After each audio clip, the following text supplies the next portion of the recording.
Halo guys, welcome back again to my channel. Bersama saya Hansen di sini, dan seperti biasanya setiap harinya saya akan buatkan video seputar cryptocurrency. So bagi kalian yang tertarik seputar cryptocurrency, boleh aja langsung bantu saya like dan juga subscribe. Jangan lupa juga untuk hidupkan lonceng notifikasinya supaya kalian gak ketinggalan update terbaru seputar cryptocurrency. Oke, pada hari ini kembali kita akan bahas seputaran Bitcoin, dan seperti biasa kita bakalan mulai dari market cap terlebih dahulu. Per hari ini secara global market cap crypto berada di angka 899 miliar dolar atau turun sekitar 1,35%. Nah, Bitcoin sendiri di angka 20.200-an, Ethereum 1.142, BNB 234, XRP 0,32, Cardano 0,45, Solana 36, dan Dogecoin ada di urutan ke-10 dengan harga 0,067 dolar. So, per hari ini kita melihat market dalam keadaan mix, sebagian ada yang hijau, ada juga yang merah, walaupun kenaikan dan penurunannya itu nggak terlalu signifikan, rata-rata hanya sekitaran 0, sekian persen hingga kurang lebih 2%. Top performernya hari ini adalah Solana dengan kenaikan 1,61% ke 36,28 dolar. So, itu adalah outlook sementara dari beberapa top coin yang ada. Sekarang kita masuk dulu ke beberapa berita dan data terbaru hari ini. Nah, seperti yang saya sampaikan di video hari Senin kemarin guys, bahwa kalau kita udah menuju ke hari Rabu dan Jumat, kemungkinan besar saya akan melihat volatilitas untuk start naik. Nah, alasannya kenapa? Karena di hari ini, kita udah di hari Rabu, nanti malam kita akan kedatangan data penting yaitu ISM Non-Manufacturing PMI di Amerika Serikat, yaitu di jam 9 malam. Oke, itu juga diikuti besok subuh ada FOMC Minutes, jam 1 subuh waktu Indonesia Barat, tanggal 7 Juli.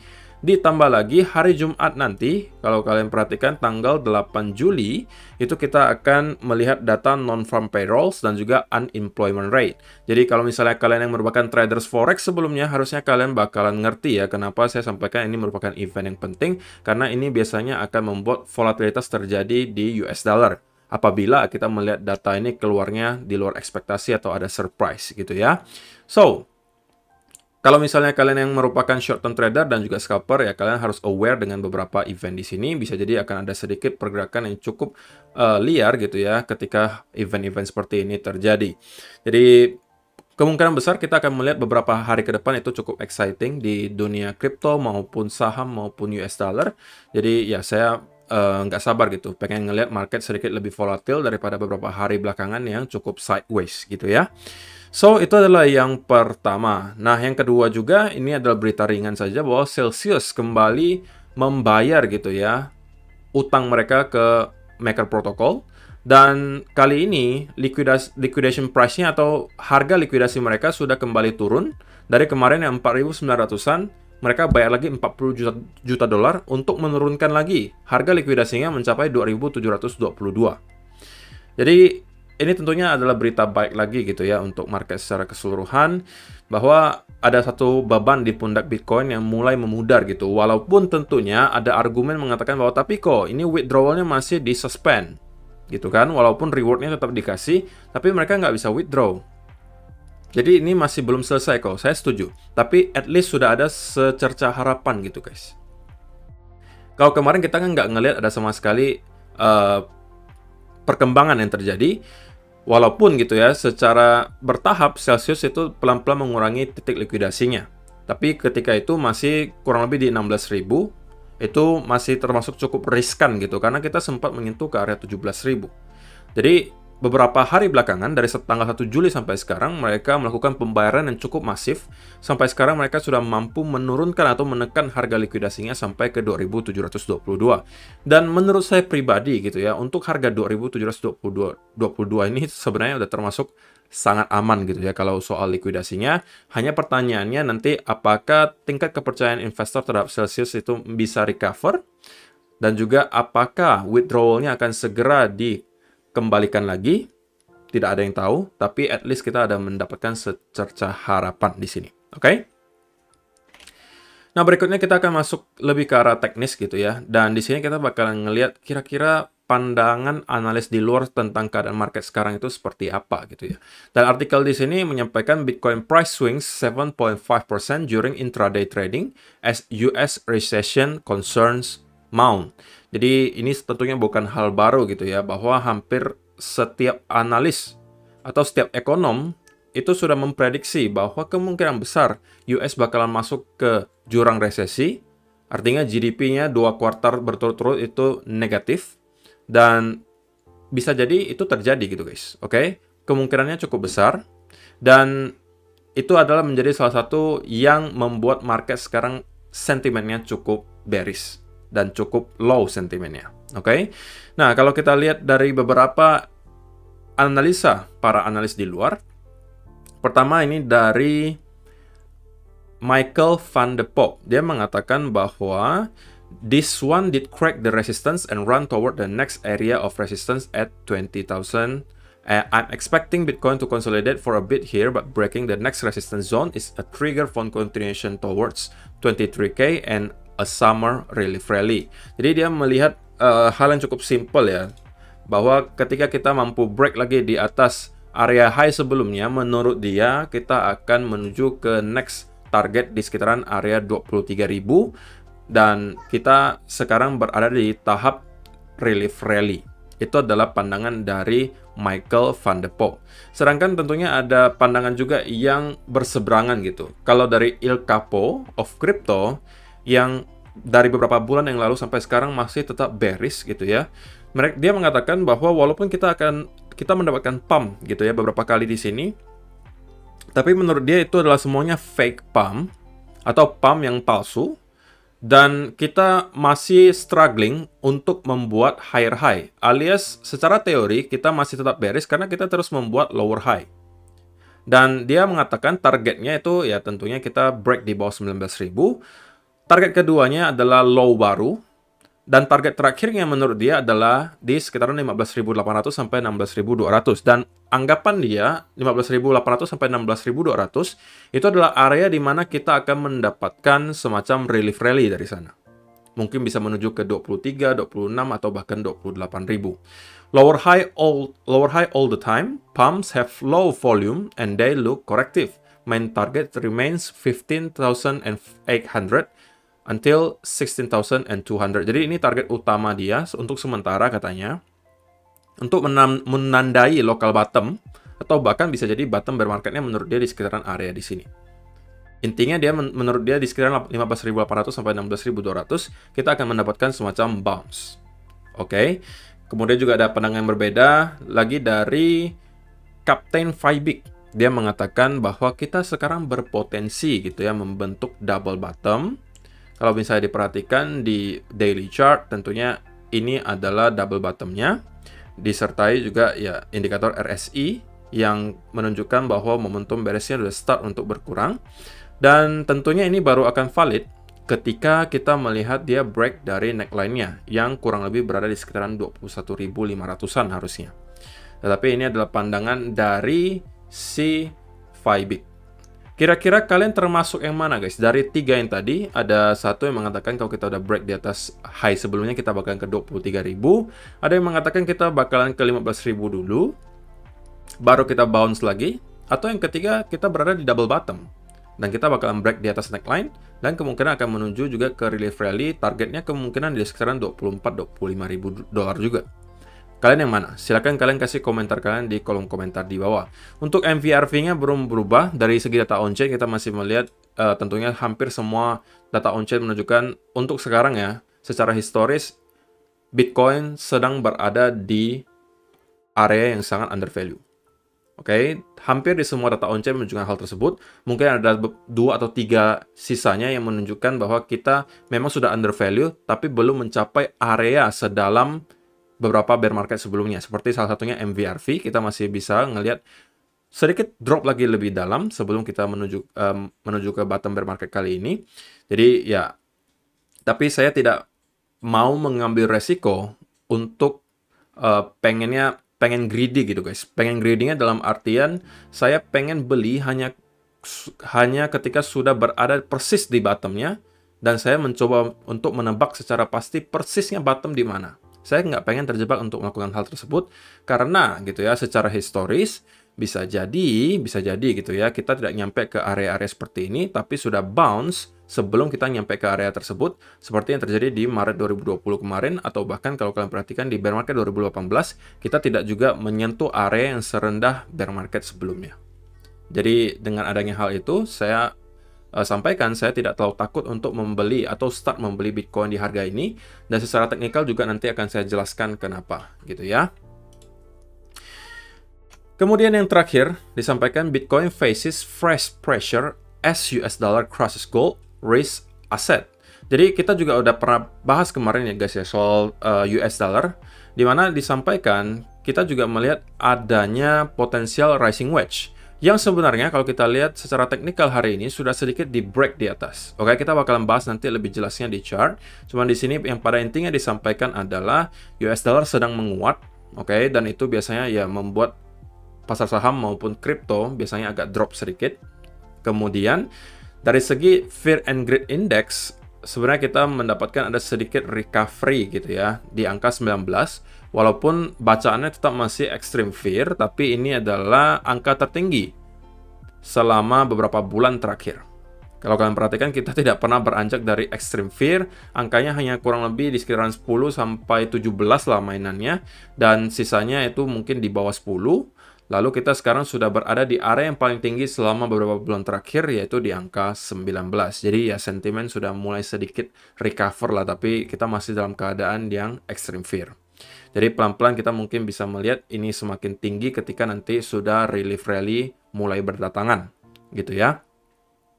So, itu adalah beberapa hal dan berita hari ini yang pengen saya sampaikan untuk kalian. Sekarang kita masuk ke chart dulu ya guys, dan kita bakalan bahas dari US dollar. Nah, menyambung yang tadi guys, bahwa kita melihat adanya potensial rising wedge tercipta di US dollar. Cuman berita buruknya adalah so far kita melihat malah kita sudah break dari rising wedge tersebut. Oke. Apakah pertanyaannya sekarang kita mendapatkan valid breakout ataukah ini hanya fake out? So far, kita tidak mendapatkan adanya indikasi bahwa ini adalah sebuah fake out. Jadi tentunya kita bisa berasumsi kalau misalnya selama kita berada di atas trendan ini, maka potensial atau probabilitasnya lebih tinggi bahwa kita akan kembali melanjutkan penguatan. Dan ini bisa jadi berarti market crypto akan kembali membuat satu lagi low gitu ya, sebelum mungkin kita akan mendapatkan semacam relief rally. Nah, kenapa saya percaya hal itu juga kemungkinan besar terjadi?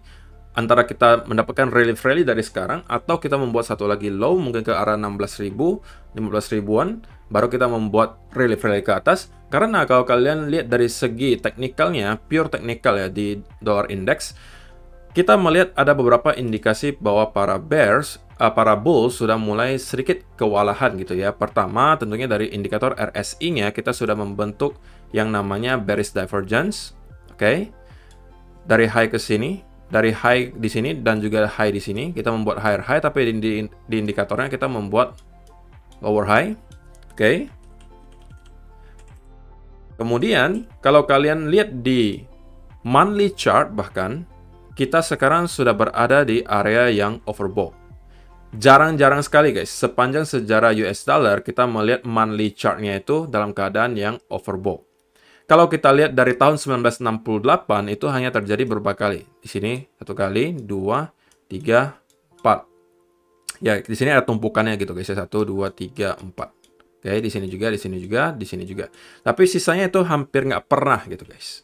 Oke, dan sekarang kita kembali menuju ke area yang overbought.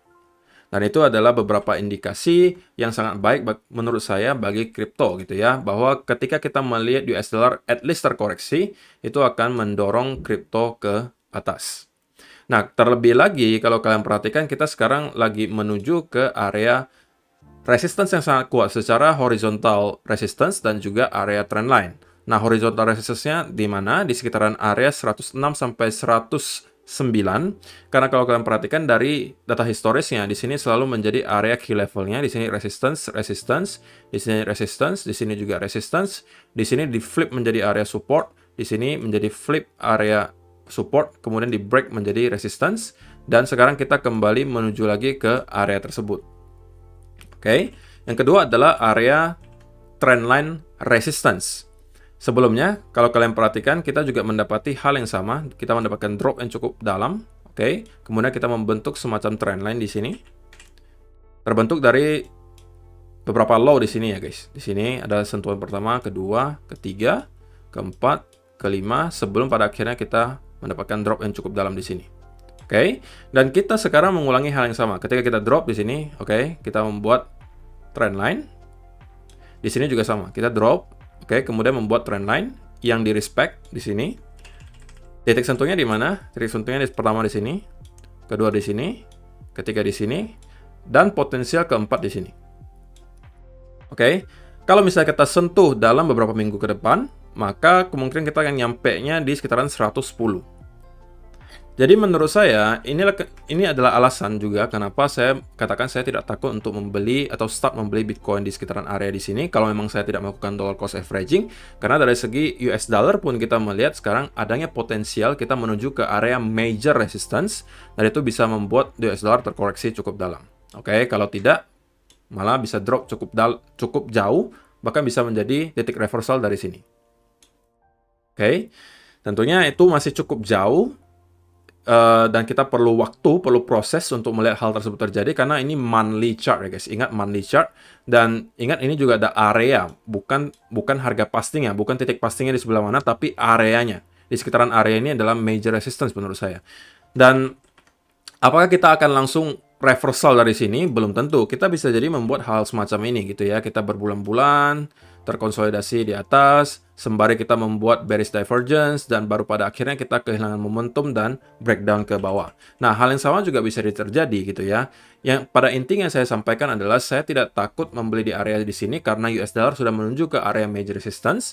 Yang perlu saya lakukan sekarang hanya patience, sabar gitu guys, menunggu ketika US dollar sudah memang kehilangan momentum dan kemudian start untuk reverse, dan dari sini kemungkinan besar kripto akan kembali reversal. Oke, jadi kalaupun kita naik dari sini, kalaupun kita meneruskan penguatan di US dollar, maka next target menurut saya di sekitaran 108 sampai 110 ini sudah menjadi area major resistance. Dan kalaupun kita tidak akan reversal dari sini dan hanya membuat koreksi, menurut saya ini sangat cukup untuk membuat Bitcoin khususnya mendapatkan semacam relief rally. Dan tentunya senario paling idealnya sekarang adalah kalau kita melihat daily chart-nya atau daily candle di US dollar itu kembali drop di bawah trendline ini. Kembali drop di sini. Yang menjadikan berarti ini adalah potensial fake out. Oke, tapi kalau itu kita closing daily candle di bawah lagi trendline ini. Tapi kalau misalnya kita mampu stay beberapa hari di atas trendline ini, maka kemungkinan atau probability lebih tingginya adalah kita akan melanjutkan penguatan ke atas. Penguatannya sampai ke arah mana? Ini adalah sudah area major resistance-nya menurut saya. Jadi udah dekat gitu guys. Tapi itu pandangan saya pribadi ya. Kalau misalnya kalian tidak setuju, kalian punya pendapat yang lain, silakan kalian kasih komentar kalian di bawah. Nah, sekarang kita masuk ke chart-nya Bitcoin. Kalau misalnya dilihat dari daily chart ataupun 4-hour chart mungkin lebih jelas bahwa kita sekarang masih tetap berada di area symmetrical triangle ini. Ada juga sebagian orang sebutnya bearish pennant. Ya, dua-duanya sebenarnya bentukannya mirip gitu guys ya. Kalau kita memang di bearish pennant ya berarti anggapannya kita akan melakukan continuation. Dan kalau itu yang terjadi, kalau kita breakdown ke arah bawah, maka targetnya kemarin kita udah pernah ukur ya guys. Coba kita ukur sekali lagi. Kalau memang kita akan break di bawah area symmetrical triangle atau mungkin kalian sebutnya bearish pennant di sini, maka target berikutnya akan ada di sekitaran 13.800. Itu target teknikalnya. Gitu ya. Tapi apakah kita akan langsung menuju ke area sana? Tidak tahu. Saya tidak tahu gitu ya. Tapi kalau untuk ditanya apakah kita mempunyai potensi untuk mendapatkan satu lagi drop ke bawah, ya tentunya ada gitu guys ya. Saya sudah sampaikan saya tidak pengen gitu ya mencoba menebak-nebak bottom di sebelah mana, yang pada intinya saya sudah mempunyai exposure di Bitcoin dari bahkan harganya di sekitaran di sini. Saya selalu melakukan dollar cost averaging, saya sudah pernah sampaikan gitu ya. Jadi dimanapun bottomnya, pada intinya saya sudah melakukan dollar cost averaging sampai saya dapatkan harga rata-rata terbaik, dan ketika cycle berikutnya datang ya sudah saya tinggal take profit saja. Oke. Nah, jadi kalau di untuk short term time frame di 1-hour chart atau 4-hour chart ya kita mungkin masih tetap perlu menunggu ya untuk Bitcoin pengen mutusin ke arah mana, dan kita sekarang sudah berada di penghujung patternnya, dan saya rasa tidak akan lama lagi kita akan melihat market untuk start mendapatkan momentum, dan kemudian kita akan melihat market memutuskan ke arah mana. Ingat sekali lagi guys, ketika kita mendapatkan breakout-nya baik ke atas maupun ke arah bawah, pastikan kalian sudah melihat volumenya, apakah terjadi peningkatan secara volume. Kalau kita breakout tapi tidak disertai dengan volume, kita harus sedikit skeptis bahwa breakout tersebut hanya sebuah fake out. Oke, kecuali ketika nanti kita breakout, walaupun volumenya kecil, tapi kalian dikasih semacam bullish continuation pattern, mungkin ini beda cerita lagi gitu ya. Mungkin ini kalian bisa mencari setup untuk masuk dengan risk and reward yang harusnya cukup baik gitu ya, dan ini kalian bisa protect diri kalian di bawah pattern tersebut. Kalau di sini ini mungkin risikonya cukup kecil, tapi kalau ketika kalian masuk ketika hanya breakout di sini dan kalian tidak memandang volumenya, yaitu agak riskan menurut saya. Oke? So, saya rasa itu aja sih guys yang perlu saya sampaikan di video hari ini. Untuk 1-2 hari ini kemungkinan saya sampaikan volatilitasnya akan cukup tinggi sampai hari Jumat nanti. Karena akan ada data-data penting dari US yang akan keluar. Jadi kalian wajib gitu ya memantau chart kalau memang pengen ngelihat sesuatu yang menarik gitu ya di chartnya Bitcoin dalam kurun waktu 2-3 hari. Hari ini sampai hari Jumat nanti. Oke? Jadi ya, itu aja sih guys yang perlu saya sampaikan untuk video hari ini. Terima kasih yang sudah menonton sampai selesai. Semoga bermanfaat video hari ini dan kita akan bertemu lagi di video yang berikutnya. Bye-bye.